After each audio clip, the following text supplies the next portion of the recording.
The Flow FM Sports Show, Western Eyre Football.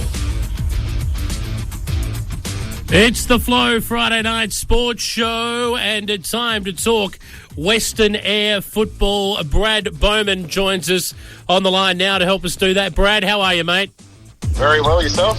Going well, thanks, mate. Look, we've got bit to go through from last week. Some very interesting matches in Western Eyre Football. We might start with the Roosters. Kinniba, they took on Western United. Now, it's been a long time, I reckon, since the Roosters got the job done over the Tigers. They went out to Penong and they won 13-15-93 to Westies 8-5-53. Big win. Yeah, very, very good win for Kinniba. Western United obviously under strength at the moment with the with seeding and so forth, but Kinniba, you can only beat who's out on the field, and yeah, they were very, very happy with their win, and it gets their season right back on track. It most certainly does. So, congratulations to them. Who did the damage, Brad? For Kinniba, they've got some stars. Tyron Winfield kicked 5 goals, and best player, well, Michael Clinch was in from the Barossa for the weekend. He was great. Darryl Dudley played well. Shaw Miller's had a great season. Kingsley Ware, ever reliable. Wilfred Edwards, very experienced as well. Excellent work. So, for Westies, Elliott booted 4 and Hoffricker was their best, but they had some other, obviously, handy contributors, but they'll be stronger a little bit later on once seeding's done, right? Yeah, definitely, and a few injuries, so yeah, they'll look stronger this week even. Well done to Kinniba. As you said, you can only beat who's out there for you to beat. We will move on now and talk about the West Coast Hawks, who took on the Blues. And I tell you what, the Blues jumped them at quarter time. They led by, the better part of a couple of goals. But in the end, the Hawks reeled them in and got the job done, 16-17, 1-13 to the Blues, 10-8-68. So a solid win from the Hawks. Yeah, but I was talking to one of the umpires, and he said it really was still anyone's game at three-quarter time, and the Hawks kicked away. And yeah, so it'll be really interesting to see if anyone can really put some real pressure on them deep into a last quarter this season. You're exactly right, Brad. It was 5 goals to nothing in that last term, which really blew it apart. Who did the damage up front for the Hawks? We're on Dolling watch, remember?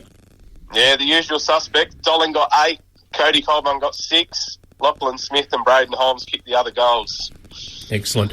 I tell you what, I'm a bit worried about the flow man. He's disappeared at the moment, and I know he's back. There he is. I'm just enjoying watching you in those sunglasses. You look like John Candy on a holiday, but if you want any shower curtain rings, just hit us up here at Flow FM. The final match of the round, though, was the Bombers. Let's have a look at that. They took on Thevenard, and in the end, it was the Maggies. Good win for them. 10-5-65 over the Bombers at home, 8-9-57. So a bit of a thriller there, Brad. Definitely a good match. Wirral probably a little bit like Western United. A few blokes out on tractors at the moment. But again, Thevenard, you can only beat what's in front of you, and they came from behind and just had enough. So, yeah, 2 wins out of the last 3 matches, Thevenard, and again pushing for the top 4. I believe my man Bear Grylls did the trick for Thevenard as well, up 40, kicked nearly half their score. Is that about right? Yeah, he kicked 4. Brenton Mullen got 2. Jai Caney, Shea Hazeldine, Declan Inglis and Kane Perry, single goal scorers. Excellent. Now, if Thevenard, if he hasn't got the nickname Bear by now, it's never going to stick. So someone let us know if people are adopting that. Well, you've got the nickname of John Candy, but I'll tell you what, let's go to some reserve grade action because those glasses are just putting me completely off tonight. But Kinniba, 21-11, 137, way too good for Westies, 2 points. Brad, that is a massive scoreline for the Kinniba side. A lot of depth maybe running around in their reserves. Yeah, they have won their last 5 games in the B grade after they drew the first one and lost the second one to Western United. They haven't lost since, and they are really starting to set themselves as a pace setters.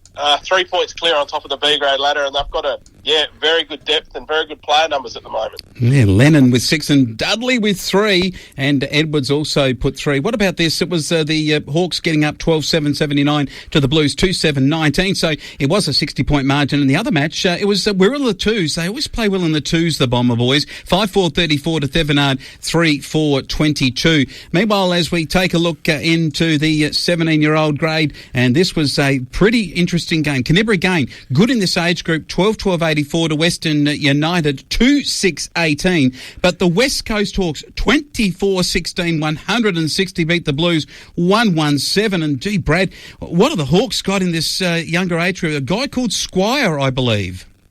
Yeah, he kicked 8 and looked really good. Blues just a little bit short on numbers, and earlier in the season when they played the Hawks was a lot closer. So, yeah, the Hawks are pretty good, but I still think Canberra are really the team to beat in this grade. Yeah, it looks that way, Brad. The young Bombers have got a bit of trouble fielding a side in the 17s at the moment until their kids come back from college, which is understandable. But obviously they're still getting a kick, even though it was a forfeit on the weekend with Thevenard. Yeah, they're playing practice matches, and I know Wirral have forfeited tomorrow in the under-17. So again, I think those lads will play. Some of them might play 14. Some of them will go up and play B grade. They'll still get a game of football. That's all that matters at the end of the day. So if we have a look at the 14s, what about the results from last week? Canberra 3-10-28 over Westies 2-1-13. West Coast Hawks 6-10-46 over the Blues 3-4-22. And Wirral kicked a goal in their game against Thevenard, who won with 18-8-1-16. So Kosh booting 6-4 of the Maggies. So stars of the future going at it there. That leads us through into what will be round 8 of matches. Brad, does that take us past the halfway mark, I reckon?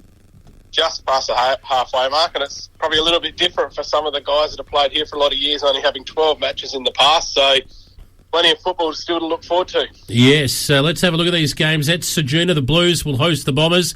Hopefully seeding's come to a quick end, and I'm sure there's been people burning the midnight oil this week to get crops in up that way after a little bit of rain, but do we know much about the Bombers lineup yet?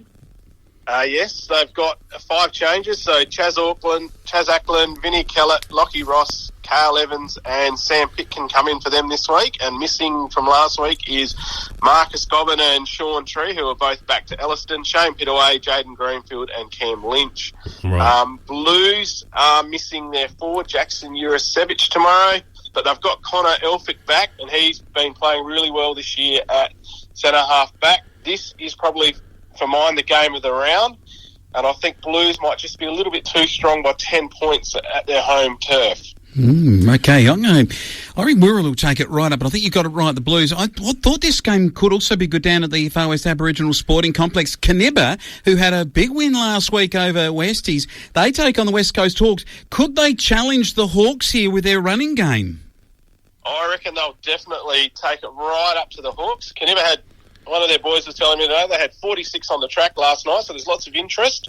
But the big news is some of the outs that the Hawks have tomorrow. So just off their Sporting Pulse team, Corey Cabot, Mark Dolling, Braden Holmes, Nick Schumann and Kirk Montgomery all won't play tomorrow. So this is going to be really good game. I think, really game on. But I still lean just towards the Hawks by maybe less than a goal. Yeah, I think that's going to be a beauty, that one at Canberra. So maybe the Hawks teetering on looking at their first loss. And interesting. And here's something. Cody Colbung now has to become the chief goal kicker because the Dolling watch is over because you can't watch him if he's not out there. That's true. So Canberra know him and they know him well and they know who to put on him. So I'm inclined, I might go for a little sneaky upset here to all my West Coast Hawks Football Club fans. I reckon the mail's going to start. There'll be a fair bit of that coming my way for that. But I reckon Canberra can actually cause the upset here, possibly one of the upsets of the season. This is a big, big match. Thevi take on Western United. How about this for the Westies coming off of a loss? What can Thevenard throw at them? Yeah, Thevenard have got a big in. Jared Truebridge is back tomorrow. They've also got Wally Parkin and Liam Sirianis back. Out is Drew Allen, Anton and Pav and Declan Inglis. And for the Hawks, just off their Sporting Pulse team, they've got Tom Woods back tomorrow. He's their key up forward, so that'll make them a lot stronger. Sam Maher is back also. So this is going to be another really good match. We've got 3 great matches this weekend. The Tigers really need to win tomorrow to cement their second spot, especially if Blues can win.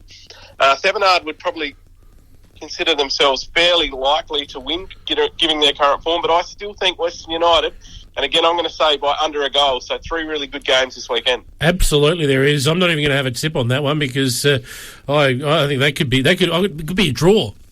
There you go. Should be a ripping round of matches, Brad. I hope you enjoy it. And to everyone having a kick and a catch in Western Eyre Football, good luck. Brad, thanks for joining us again, and we'll catch you next week, mate. Thank you very much.